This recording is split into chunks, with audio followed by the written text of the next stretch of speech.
മദ്യം വിഷമാണ് എന്നു പുലമ്പാൻ മന്നർമാർ പലരെവിടെയുമുണ്ട്. അവരാണെങ്കിൽ കുപ്പി കഴിപ്പത് ആരും കാണാത്തിരുള. എല്ലാവർക്കും നമസ്കാരം. ഞാൻ കുറച്ച് കവിതകൾ എഴുത്തും വായനയൊന്നും എനിക്കില്ല. 4ാം ക്ലാസ് വരെ പഠിച്ചിട്ടുള്ളൂ. ഞാൻ അയ്യമ്പള്ളിക്കരയിൽ മട്ടക്കൽ അരവിന്ദൻ ഭാര്യ മണി അരവിന്ദൻ. എൻ്റെ സ്വന്തം വീട് കരുമാലൂർ മനക്കപ്പടി. കൃഷ്ണൻകുട്ടി, വിദ്യാധി കൃഷ്ണൻകുട്ടിയാണ് എൻ്റെ അച്ഛൻ താറാകാരൻ. ഞാനിവിടെ ഇപ്പം ഞാൻ സിനോജ് എൻ്റെ കവിത ഭക്തിഗാനങ്ങൾ കേട്ടപ്പോൾ ചേച്ചി 2-3 കവിത എനിക്ക് ചൊല്ലിത്തരാമോ എന്ന് ചോദിച്ച് ഇഷ്ടപ്പെട്ടപ്പോൾ വരാൻ പറഞ്ഞ് ഞാൻ വന്നതാണ്. സിനോജിന് വേണ്ടി ഞാൻ 2-3 കവിതകളെന്ന് വെച്ചാൽ എനിക്ക് അത് കവിതയാണോ എന്താണോ എനിക്കൊന്നും അറിഞ്ഞൂടാ. ഞാൻ എഴുതും, പാടും. ഞാൻ എഴുതുന്നത് വേറെ ആർക്കും വായിക്കാൻ കഴിയില്ല. പറഞ്ഞു കൊടുത്തെങ്കിൽ മാത്രം അക്ഷരം മറ്റുള്ളവർക്ക് തിരുത്താൻ പറ്റുള്ളൂ. അങ്ങനെയാണ് ഞാൻ ചെങ്ങമ്പുഴ പാർക്കിലൊക്കെ ഞാൻ കവിത ചൊല്ലാൻ പോയിട്ടുണ്ട്. ഒരുപാട് നാളുകളായി ഞാൻ അവിടെ കവിത ചൊല്ലാണ്. പിന്നെ കോടനാട് ആലാട്ടുകര സ്കൂളിൽ ഞാൻ പോയിട്ടുണ്ട്, സർഗവേദിയുടേത്. അങ്ങനെ എൻ്റെ കുട്ടികളും ഇപ്പോൾ അവർ പോണില്ല. അപ്പോൾ അങ്ങനെ ചെങ്ങമ്പുഴയിൽ കഴിഞ്ഞ പ്രാവശ്യം കഴിഞ്ഞ ഈ ഓണത്തിന് മുമ്പ് ഞാൻ പോയിരുന്നു. അവിടെ ഒരു കവിത ചൊല്ലി. സാധാരണ ഇപ്പോൾ ഒരു മരങ്ങൾ വെട്ടി, നിങ്ങളെല്ലാവരും കണ്ടു കാണും, മരം വെട്ടി താഴെ ഇട്ടിട്ട് അതിലെ കുഞ്ഞുങ്ങൾ കിടന്ന് പെടയുന്നത്, കരയുന്നതും മാറത്തടിച്ച് കരയുന്ന ആ ഒരു കാഴ്ച നമ്മൾക്കെല്ലാവരും. ഒരുപാട് കവിതകൾ എഴുതിയിട്ടുണ്ടെങ്കിലും കുറേ കവിതകൾ ഞാൻ ചൊല്ലിയിട്ടുണ്ട്. പക്ഷെ വണ്ടി ഓടിക്കാൻ ചെറുപ്പത്തിൽ ഭയങ്കര ഇഷ്ടമായിരുന്നു. അപ്പം എൻ്റെ അമ്മ വീട്ടിലേക്ക് ഞാൻ പോകുമ്പോൾ ആലുവ റൂട്ടാണ്, കുറുമശ്ശേരിയാണ് വീട്, അമ്മയുടെ വീട്.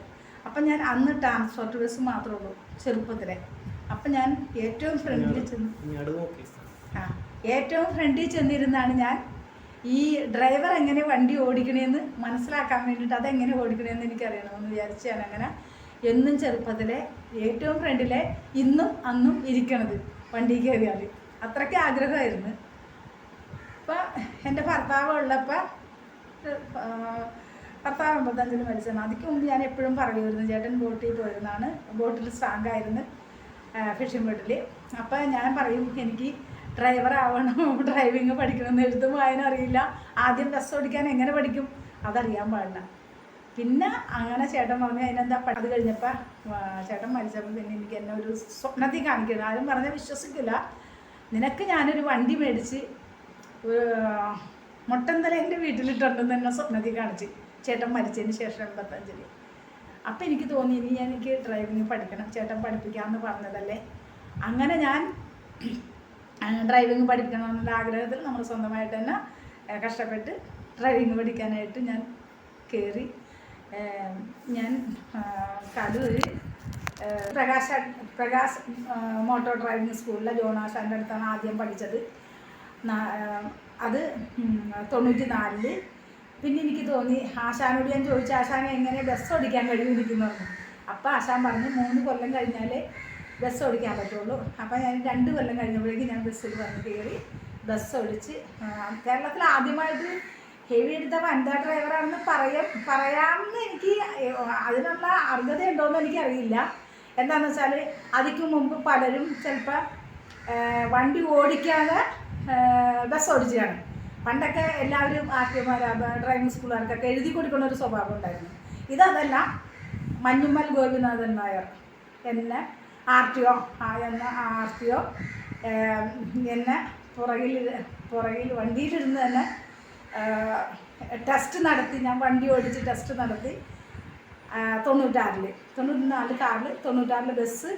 ഉടനെ ഒരാഴ്ച കഴിഞ്ഞപ്പോൾ ലോറിയും കൂടി ഓടിച്ച് കാണിക്കണമെന്ന് പറഞ്ഞ്. ഗുഡ്സാണ് എനിക്ക്. അപ്പോൾ പിന്നെ കുറച്ച് നാൾ എനിക്ക് സാമ്പത്തികമൊന്നും ഇല്ലല്ലോ. അപ്പോൾ അതിൻ്റെ പേരിൽ എനിക്ക് 2 മക്കളുണ്ട്, ഒരാണ് ഒരു പെണ്ണ്. അപ്പം അതുകൊണ്ട് കുറച്ച് പേപ്പറിലൊക്കെ വന്നത്, മാതൃഭൂമിയിൽ എൻ്റെ പേര് വന്നിട്ടുണ്ട്, മണി അരവിന്ദൻ. ഹെവി ഇട്ടേൻ്റെ മാതൃഭൂമി പേപ്പറിൽ ആദ്യമായിട്ട് വരണം. പക്ഷെ പേപ്പർ ഞാൻ കണ്ടിട്ടില്ല. അതിൻ്റെ ഒരു ഫോട്ടോ എടുത്തത് എൻ്റെ കയ്യിലുണ്ട്, ഇപ്പോഴും ഉണ്ട് എൻ്റെ കയ്യിൽ, ഞാൻ സൂക്ഷിച്ചിട്ടുണ്ട്. അത് ഗോപിനാഥൻ നായർ, മഞ്ഞമ്മൾ ഗോപിനാഥൻ നായർ. ഞാൻ ഡ്രൈവിംഗ് സ്കൂൾ തുടങ്ങിയപ്പോൾ ആ സാറിനെ വിളിക്കാൻ, ആ വീട് ഞാൻ കണ്ടിട്ടില്ല. ആ സാറിനെ ആ നേരത്ത് കണ്ടിട്ടുണ്ടോയെന്നും എനിക്ക് ശരിക്കറിയില്ല. എന്നാലും പേര് ചോദിച്ച് മഞ്ഞമ്മ ചെന്ന് ആ സാറാണ് എനിക്ക് ഡ്രൈവിംഗ് സ്കൂൾ ഉദ്ഘാടനത്തിന് വന്നിരുന്നത്. അതിൻ്റെ ഫോട്ടോ ഒക്കെ എൻ്റെ കയ്യിലുണ്ട് ഇഷ്ടമാതിരി. പിന്നെ അത് വെള്ളത്തിൽ മുങ്ങിപ്പോയി. എല്ലാവരും വണ്ടി 4 കാറും 2 ടൂ വീലറും മുങ്ങിപ്പോയി പ്രളയത്തിന്. അപ്പോൾ പിന്നെ ഞാൻ എല്ലാം നഷ്ടപ്പെട്ടപ്പോൾ ഞാനൊന്നും അല്ലാത്തവടായിപ്പോയി. അപ്പോൾ അതിൻ്റെ പേരിൽ ഇപ്പോൾ ഒന്നും ചെയ്യണില്ല. ഞാൻ ഇവിടെ തിരുവനന്തപുരത്തൊക്കെ ആയിട്ട് ഇങ്ങനെ അരഞ്ഞു തിരിഞ്ഞ് നടക്കുന്നത്. മോൻ്റെ അടുത്താണ് ഞാനിപ്പോൾ തിരുവനന്തപുരത്ത്. റോഡ് സുരക്ഷയെ പറ്റി ഞാനൊരു കവിത ചൊല്ലാം. ഞാനിപ്പോൾ മറന്നിട്ടുണ്ടോയെന്ന് എനിക്കറിയില്ല. റോസക്കുട്ടി RTO യാത്ര ഓഡിറ്റോറിയത്തിൽ വെച്ച് പാടി കേട്ടിട്ടുണ്ട്. അന്ന് എന്നെ കാക്കനാടേക്ക് വരാൻ വിളിച്ചിരുന്നെന്ന് പറയണത്, ഞാൻ അന്ന് എഴുതു സെൻട്രൽ സ്കൂളിൽ തോക്കുംപടിയിൽ പഠിപ്പിക്കണമായിരുന്നു. അപ്പോൾ ലാലാശാൻ പറഞ്ഞ് മണി റോഡ് സുരക്ഷയെ പറ്റി ഒരു കവിത എഴുതുമെന്ന് വെച്ച്. ആശാൻ അറിയാൻ ഞാൻ പല കവിതകളും എഴുതിയിട്ടുണ്ട്. അപ്പോൾ അതിൻ്റെ പേരിലേക്ക് ഇങ്ങനെ കേൾക്കാറുണ്ട്. കുഞ്ഞു ചെറുപ്പത്തിലേ തുടങ്ങി അറിവില്ലെങ്കിൽ ഞാൻ വെറുതെ പാടിക്കൊണ്ട് നടക്കും കവിത. അങ്ങനെയായിരുന്നു. പക്ഷെ അന്നത്തെ കാലത്ത് റോഡ് സുരക്ഷ എന്ന ആദ്യക്ഷരത്തിൽ നിന്നാദ്യം പഠിക്കുക. നമ്മളെന്നും ശരിയായ ഡ്രൈവിംഗ് ചെയ്യാതെ വാഹനമോടിച്ചു റോഡപകടങ്ങൾ എത്രയെത്ര. അറിവ് പകരുവാൻ ആദ്യക്ഷരം നമ്മൾ അധ്യാപകരിൽ നിന്നായിടണം. അവിടെന്ന രാമുറി ചേർത്തു പഠിച്ചിട്ട് കാര്യമില്ല.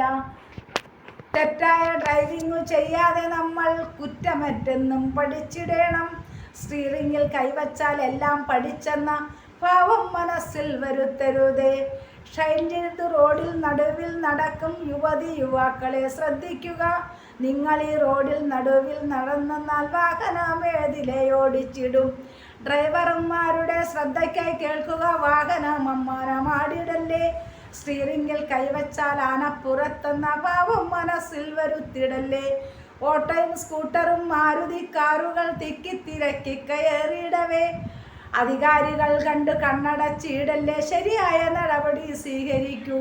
ഇതിലും കുറച്ചും കൂടി ഉണ്ട്, അത് ഓർക്കണില്ല. ഇപ്പം ഞാനിവിടെ പറയാൻ പോണത്, ഈ ഇടയായിട്ടൊരു നിങ്ങളെല്ലാവരും കണ്ടു കാണും, ഞാൻ TV-യിലൊരു മരം വെട്ടി മുറിച്ചിട്ടപ്പോൾ അതിൻ്റെ കുട്ടികൾ മുട്ടകളൊക്കെ ഞെരിഞ്ഞ് അത് പാറിപ്പറന്ന് ആ പറവകൾ നടക്കണുണ്ട്. അപ്പോൾ പറവകൾക്കിടെ രോദനം എന്ന് പറഞ്ഞ് അടുത്ത കാലത്ത് എഴുതി TV-യിൽ വന്നപ്പോൾ ഞാനത് ഇത്തിരി കണ്ടപ്പോൾ എഴുതിയതാണ്.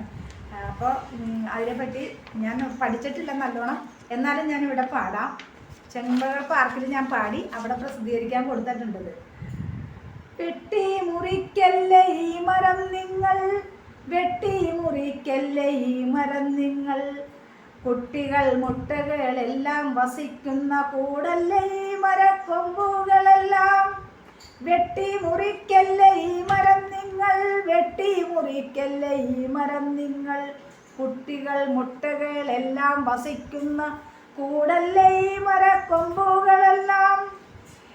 എത്രയോ കഷ്ടത പെട്ടുകൊണ്ടാണ് ഈ കൂട് ഞങ്ങൾ ഒരുക്കിയതെന്നു. എത്രയോ കഷ്ടത പെട്ടുകൊണ്ടാണ് ഈ കൂട് ഞങ്ങൾ ഒരുക്കിയതെന്നോർക്കുക. നിങ്ങളെ പോലെ കുടുംബവും കുഞ്ഞുമായി ജീവിച്ചിടാനായി അനുവദിച്ചിടുക. നിങ്ങളെ പോലെ കുടുംബവും കുഞ്ഞുമായി ജീവിച്ചിടാനായി അനുവദിച്ചിടുക. വെട്ടി മുറിച്ച മരക്കൊമ്പിലുള്ള മുട്ടയും കുഞ്ഞും നിലം പതിച്ചിടവേ. വെട്ടി മുറിച്ച മരക്കൊമ്പിലുള്ള മുട്ടയും കുഞ്ഞും നിലം പതിച്ചിടവേ. പറക്കമുറ്റാതുള്ള കുഞ്ഞുങ്ങളിന്ന് മാറത്തടിച്ചു കരയുന്ന കണ്ടോ. പറക്കമുറ്റാതുള്ള കുഞ്ഞുങ്ങളിന്നു മാറത്തടിച്ചു കരയുന്ന കണ്ടോ. മക്കളെ പോറ്റി വളർത്തിയൊരച്ഛനോ, മക്കളെ പോറ്റി വളർത്തിയിടും അച്ഛനും അമ്മയാണെന്നു നിങ്ങളോർത്തിടുക. മക്കളെ പോറ്റി വളർത്തിടും അച്ഛനും അമ്മയാണെന്നതു നിങ്ങളോർത്തിടുക. നിങ്ങൾക്കുമില്ലേ കുടുംബവും കുഞ്ഞും, നിങ്ങൾക്കുമില്ലേ ഭാര്യയും മക്കളും. വഞ്ചന കൊണ്ടും ചതി കൊണ്ടുമെല്ലാം നിങ്ങൾ പടുത്തുയർത്തിയിടുന്നു കോട്ടകൾ. വഞ്ചന കൊണ്ടും ചതി കൊണ്ടുമെല്ലാം നിങ്ങൾ പടുത്തുയർത്തിയിടുന്നു കോട്ടകൾ. ഞങ്ങളാണെങ്കിലോ പട്ടിണി കൊണ്ടു പാറിപ്പറന്നൊരു കൂടൊരുക്കിയിടവേ. ഞങ്ങളാണെങ്കിലോ പട്ടിണി കൊണ്ടു പാറിപ്പറന്നൊരു കൂടൊരുക്കിയിടവേ. നിങ്ങളെ പോലെ കരമില്ല ഞങ്ങൾക്കു, നിങ്ങളെ കൊക്കിലൊതുക്കി കൊത്തി വരിച്ചു. നിങ്ങളെ പോലെ കരമില്ല ഞങ്ങൾക്കു, കൊക്കിലൊതുക്കി കൊത്തി വലിച്ചൊരു കൂടൊരുക്കിയിടവേ. ചകിരിയും പഞ്ഞിയും തൂവലുമെല്ലാം മെത്തയായൊരുക്കുന്നു കുഞ്ഞിനായി ഞങ്ങൾ. ചകിരിയും പഞ്ഞിയും തൂവലുമെല്ലാം മെത്തയൊരുക്കുന്നു കുഞ്ഞിനായി ഞങ്ങൾ.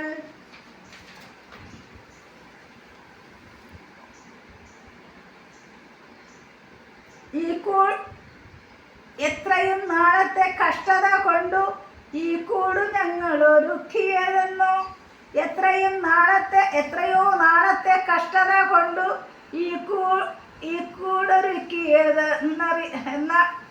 ഈ കൂടൊരുക്കിയതാണെന്ന് ഞങ്ങൾ. ഇന്നിതാ കൂടു നിലം പതിച്ചപ്പോൾ മക്കളെ പോലും മറന്നു പറന്നിതാ. നിങ്ങൾക്കും ഈ വിധി വന്നു ചേർന്നാകിലോ നിങ്ങളും ഓടി അകലുകയില്ലേ. നിങ്ങൾക്കും ഈ വിധി വന്നു ചേർന്നാകിലോ നിങ്ങളും ഓടി അകലുകയില്ലേ. പൊട്ടിക്കരയുവാനല്ലാതെ ഞങ്ങൾക്കു നിങ്ങളെ പോലെ കഴിവതില്ലല്ലോ.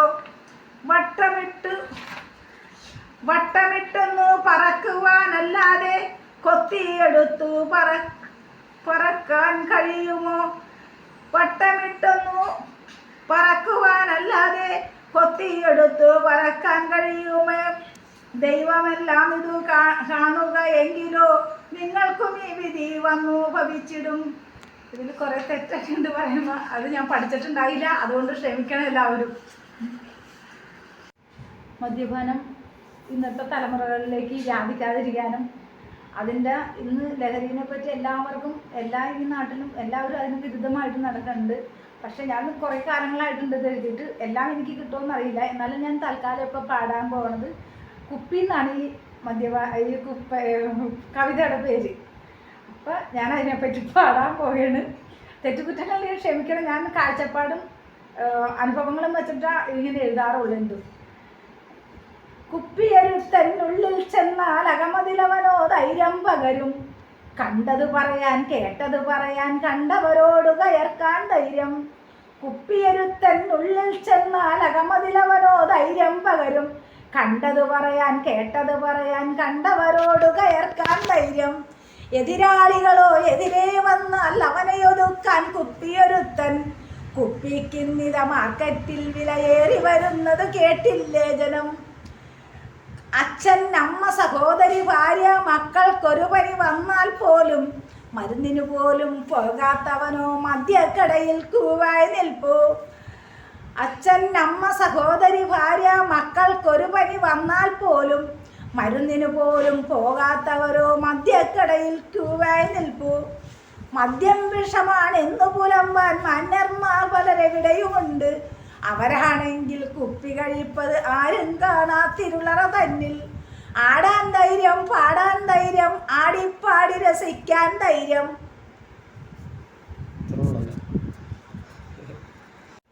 ഞാൻ ഈ കവിത പാടാൻ പോകുന്നത് പോലീസുകാർക്ക് നല്ലതിന് വേണ്ടിയിട്ടാണ്. എന്താണെന്ന് വെച്ചാൽ പോലീസുകാരിൽ നന്മയും തിന്മയും ഉള്ളവരുണ്ട്. കാഴ്ചപ്പാടിലും അനുഭവത്തിലും ഞാൻ കണ്ടിട്ടുണ്ട് അതെല്ലാം. പിന്നെ ഇപ്പം ഈ നാട്ടിൽ ഒരുപാട് കാര്യങ്ങൾ നന്മ ചെയ്യുന്നവരുണ്ട്, തിന്മ ചെയ്യുന്നവരുണ്ട്. ജനങ്ങൾക്കറിയാം അത് ഏത് വിധക്കാരാണെന്ന്. പിന്നെ കോവിഡ് വന്നപ്പോൾ കൂടുതലും അവർ സഹായിച്ചിട്ടുള്ളതും അവർക്കുടെ കഷ്ടപ്പാടും കണ്ടിട്ട് ഞാനിത് എഴുതിയതാണ് ഈ കവിത. അപ്പോൾ ഞാൻ ഇനി അത് ചെല്ലാൻ പോണേനു. കാക്കി അണിഞ്ഞു കഴിഞ്ഞാൽ പിന്നെ കർശനമുഖമായി മാറിയിടുന്നു. ആരുടെ നേർക്കും മുഷ്ടി ചുരുട്ടിയിടിക്കാനുള്ളൊരു ഭാവത്തോടെ. കാക്കി അണിഞ്ഞു കഴിഞ്ഞാൽ പിന്നെ കർശനമുഖമായി മാറിയിടുന്നു. ആരുടെ നേർക്കും മുഷ്ടി ചുരുട്ടിയിടിക്കാനുള്ളൊരു ഭാവത്തോടെ. കോവിഡ് എന്നൊരു പകർച്ചവ്യാധി പടർന്നു പിടിച്ചൊരു നേരത്തല്ലോ മുഷ്ടി ചുരുട്ടിയ പോലീസെല്ലാം പാവമതായി മാറിയതല്ലോ. അടിയും ഇടിയും തൊഴിയും മാറ്റി ജനസേവകരായി അവരുമിറങ്ങി. പാട്ടും കൂത്തും കളികളുമായി പോലീസ് എത്തി നമ്മുടെ മുന്നിൽ. നമ്മളെയെല്ലാം കൂട്ടിലടച്ചു പൊരിവെയിലിൽ പോലീസ് പൊരിയുകയല്ലേ. ജീവൻ പോലും ബലിയർപ്പിക്കാൻ പോലീസ് ഒന്നു തയ്യാറായി. എൻ്റെ ഓർമ്മയിൽ ഇങ്ങനെയുള്ളൊരു പോലീസിനെ ഞാൻ കണ്ടിട്ടില്ല. പോലീസായാൽ ഇങ്ങനെ വേണം, സ്നേഹത്തോടെ പെരുമാറണം. പോലീസിൻ്റെ കഷ്ടത പോലെ വേറൊരു ജോലിയും ഇല്ല ഇവിടെ. നാടും വീടും വിട്ടോടേണം, കാടും പടലും കയറിയിടേണം. കഷ്ടതയേറെ ഉള്ളൊരു ജോലി പോലീസിൻ്റെതെന്നറിയണം. മരിച്ചു കിടക്കും ജഡത്തിനു പോലും കാവലിരിക്കാൻ പോലീസ് വേണം. നന്മകൾ തിന്മകൾ എല്ലാം അവരുടെ ജോലിയിലുള്ളൊരു ഭാഗമതല്ലേ. എന്നും നല്ലൊരു സേവനമോടെ പോലീസ് എന്നും മുന്നേറണം. മുകളിലിരിക്കുന്ന അധികാരികളെ കണ്ടില്ലെന്നു നടിക്കരുതവരെ. അവരുടെ കഷ്ടപ്പാടുകളെല്ലാം കണ്ടറിയുന്നു ജനങ്ങളിതെല്ലാം. അച്ഛൻ, അമ്മ, സഹോദരി, ഭാര്യ, മക്കൾ അവരിലും ഉള്ളവരല്ലേ. അവരുടെ സങ്കടം ഒന്നറിയണം, അവരുടെ കഷ്ടപ്പാടറിയണം. എന്നും നല്ലൊരു സേവനമോടെ പോലീസ് എന്നും മുന്നേറണം. ഞാൻ കുറേ ഭക്തിഗാനങ്ങളൊക്കെ എഴുതിയിട്ടുണ്ട്. അതിൻ്റെ 2-3 വരി വെച്ച് മാത്രമേ ഇപ്പോൾ എനിക്ക് പാടാൻ കഴിയുള്ളൂ. അത് ഞാൻ ഒന്നിവിടെ പാടാൻ പോകുന്നത് ആര്യമ്പള്ളി തേവരുടെയാണ് ഞാൻ പാടാൻ പോകുന്നത്. മഹാദേവൻ്റെ ഒരു ഭക്തിഗാനമാണ് ഇപ്പോൾ ഞാൻ പാടാൻ. അത് കുറച്ചൊക്കെ പാടാൻ പറ്റുള്ളൂ, ഇപ്പോൾ ഒന്നിച്ച് പാടാനൊന്നും കഴിയില്ല കേട്ടോ. അപ്പോൾ ഞാനിവിടെ പാടുന്നത് അയ്യമ്പള്ളി തേവര. അയ്യമ്പള്ളി തേവരുടെ തിരുനടയിൽ അയ്യപ്പൻ പാട്ടും വിളക്കുമിന്ന്. അമ്പലപ്രാവുകൾക്കാനന്ദം, അമ്പലപ്രാവുകൾക്കാഹ്ലാദം. നിറമാലകൾ നിരന്നു, നിറദീപങ്ങൾ തെളിഞ്ഞു. കൊമ്പുകുഴൽ മേളമോടെ ശംഖുനാദമൊഴുകുമ്പോൾ സങ്കടങ്ങൾ ഒഴുകുന്നു ശങ്കരൻ്റെ തിരുനടയിൽ. കൊമ്പുകുഴൽ മേളമോടെ ശംഖുനാദമൊഴുകുമ്പോൾ സങ്കടങ്ങൾ ഒഴുകുന്നു ശങ്കരൻ്റെ തിരുനടയിൽ. ശംഭോ മഹാദേവ, ശിവ ശംഭോ മഹാദേവ. ഇനി ഞാൻ പാടാൻ പോകുന്നത് തിരുവനന്തപുരത്ത് കുറിഞ്ഞപാല ഗണപതി ഇതിനെ പറ്റിയാണ്. അതും എല്ലാം എനിക്ക് പാടാൻ കഴിയുന്ന 2-3 വരിയൊക്കെ ഞാൻ പാടുള്ളൂ. അത് ഞാൻ എൻ്റെ ഞാൻ താമസിക്കുന്ന വില്ലയുടെ മുമ്പിൽ തന്നെയാണ് ജിജു ഹോസ്പിറ്റൽ. അവിടെ ഒരു ഗണപതി ഉണ്ട്. ആ ഗണപതിനെ പറ്റിയാണ് ഞാൻ പറഞ്ഞത്. മുറിഞ്ഞപാല ഗണപതിയെ ശരണം ശരണം, ശിവശങ്കരപുത്രനെ ശരണം ശരണം. മുറിഞ്ഞപാല ഗണപതിയെ ശരണം ശരണം, ശിവശങ്കരപുത്രനെ ശരണം ശരണം. പാർവതി നന്ദന ശരണം ശരണം, പാർവതി നന്ദന ശരണം ശരണം. തേങ്കരിമ്പു ശർക്കര കദളിപ്പഴം, നവധാന്യമവലു മലരു നാളികേരം.